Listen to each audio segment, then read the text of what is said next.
আসসালামু আলাইকুম। সালাম নেওয়া ভালো, সালাম অর্থ শান্তি। আজকে যে বিষয়টি নিয়ে আলোচনায় আসলাম সেটা হচ্ছে সমাজ, অর্থাৎ সোসাইটি।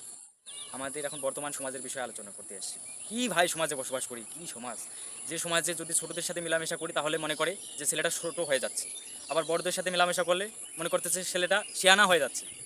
আবার আ যদি বড় ধরনের নেশাখোর অথবা ট্যাবলেট, গাঁজাখোর এগুলো যে খায় তাদের সঙ্গে মিশতেছি তাহলে ছেলেটা করছে খুব অল্প দিনেই এরকম হয়ে গেল। খুবই মানে সবগুলাই প্রবলেম, প্রবলেম, প্রবলেম, প্রবলেম, খালি সমস্যাই। আচ্ছা, আপনারাই বলেন তো, কার সঙ্গে মিশলে এই সমাজ ভালো বলে গণ্য করবে? কার সাথে মিশলে আমাদেরকে ভালোদের অন্তর্ভুক্ত মনে করবে? এছাড়াও কী করলে আমরা সমাজের কাছে ভালো হব? গ্রামে বসবাস করি বলে সেজেগুজে যদি বেড়ায় কোথাও, তাহলে ছেলেটা মেয়েদের ধাঁধায় পড়েছে, অনেক কিছু, অনেক কিছু মানুষ সমালোচনা করে থাকে।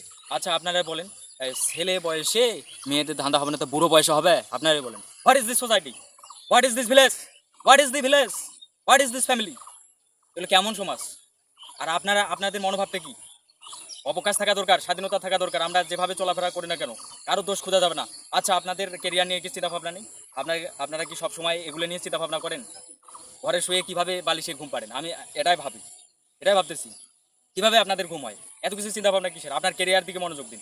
আপনার কেরিয়ার দিকে যদি মনোযোগ দেন, হ্যাঁ, নিজের ভবিষ্যৎ নিয়ে চিন্তিত থাকেন, তাহলে অবশ্যই এরকম চিন্তাভাবনা নিয়ে কখনোই বাইরে অবহেলা হোক, গীবত হোক, গীবত করা দিয়ে আমরা সেরা।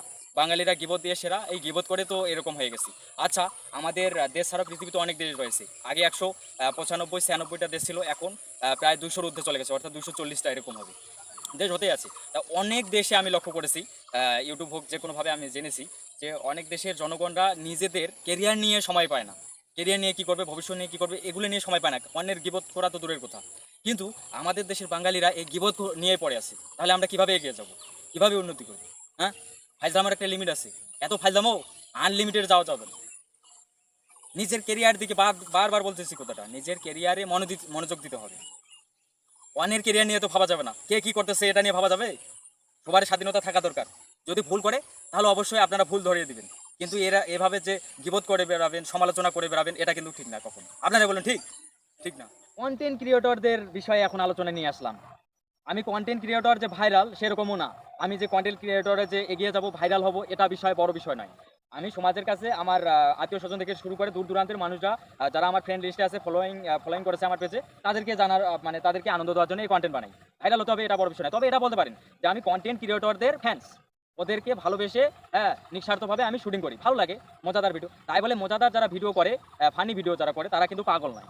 আপনারা হয়তো পাগল বলে সমালোচনা করেন। আচ্ছা, আপনারা কৌশল দিতে পারেন, পরিকল্পনা দিতে পারেন, পরিচালক হতে পারেন যে এভাবে ভিডিওটা করেন, তাহলে হাস্যকর ভালো হবে, বাস্তবতা মিল থাকবে, সমাজে বাস্তবায়নের সাথে বাস্তবতার সাথে মিল থাকবে, সবাই একটা ভালো এ বিষয়ে কোনো কিছু বিষয়ে শিক্ষা নিতে পারবে, এরকম পরামর্শ দিতে পারেন। কিন্তু তা নয়, তা না করে আপনারা কন্টেন্ট ক্রিয়েটর পিছনে পড়ে আছেন, অর্থাৎ তাদেরকে নিয়ে সমালোচনা, ঠাট্টা, পাগল এরকম বলে থাকেন। আচ্ছা, পাগলরা কিন্তু মানুষ।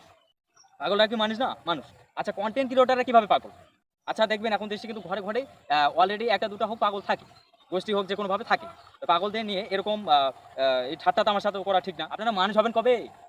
তাদেরকে বলতেছি যারা সমালোচনা করে, সবাইকে নয়। যারা ভালো তাদেরকে বলতেছি না, যারা সমালোচনা করে কন্টেন্ট ক্রিয়েটরদের নিয়ে পাগল বলে ঠাট্টা করে, তাদেরকে বলতেছি আপনাদের এখনো সংশোধন হওয়ার সময় আছে।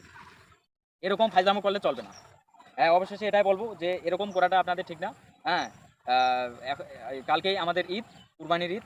তো যারা আপনারা এই কন্টেন্ট ক্রিয়েটর হোক, যারা রিলস বানায়, এদের বিষয় বলতেছি, এদেরকে নিয়ে যারা ঠাট্টা উপহাস করে না, এছাড়াও আলাদা বিষয় সমাজের আগে যা কিছু বলছিলাম, এগুলো বিষয় নিয়েও যারা উপহাস, গীবত, এই গীবতের কথাটা বলছিলাম যে এগুলো করে না, তাদেরকেই শুধু একমাত্র এবার ঈদের শুভেচ্ছা জানাইতেছি। যদিও ঈদটা আনন্দের নয়, কুরবানির ঈদ।